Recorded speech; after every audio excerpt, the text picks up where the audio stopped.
Morning everyone, আমি স্নিগ্ধা নিয়ে চলে আসলাম আরো একটা মিনি ব্লগ। কাল সকাল উঠে ওয়েদারটা ছিল এত সুন্দর, তারপরে চলে গেলাম পড়তে কালদিঘিতে। আজকে ছিল জিওগ্রাফি টিউশন, সেখানে থেকে এসে মা করে দিল এদিকে হরলিক, আমি করে নিলাম এদিকে বিট আর ক্যারেটের জুস। এটা খাওয়া খুব ভালো। আর লাঞ্চে ছিল ভাত, লেবু, শসা, মাছের ঝোল, চিংড়ি দিয়ে কাঁঠালের তরকারি।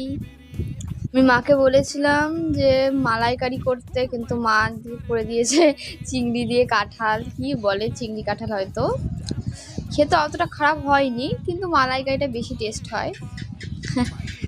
বিকালে আমি আর পিসি মিলে চলে যাচ্ছি দিদির বাড়ি। রবিবারের দিন সব টিউশন ছুটিই ছিল, সেই জন্যই এখন বিকালে যাব।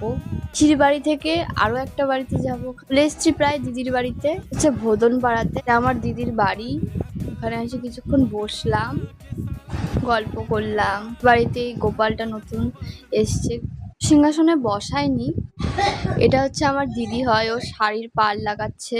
আসলাম আরো একটা বাড়িতে, ওখান থেকে ওখানেও প্রায় অনেকক্ষণই ছিলাম, গল্প টল্প করে এখন চলে যাচ্ছে বাড়িতে। সন্ধ্যাও হয়ে গেছে, মেঘমেঘ করে এসেছিল গোটা। তাড়াতাড়ি করে এখন আমরা চলে যাচ্ছি বাড়িতে। এসে দেখি লাইন নেই, আসার পর ডিনার করে নিলাম।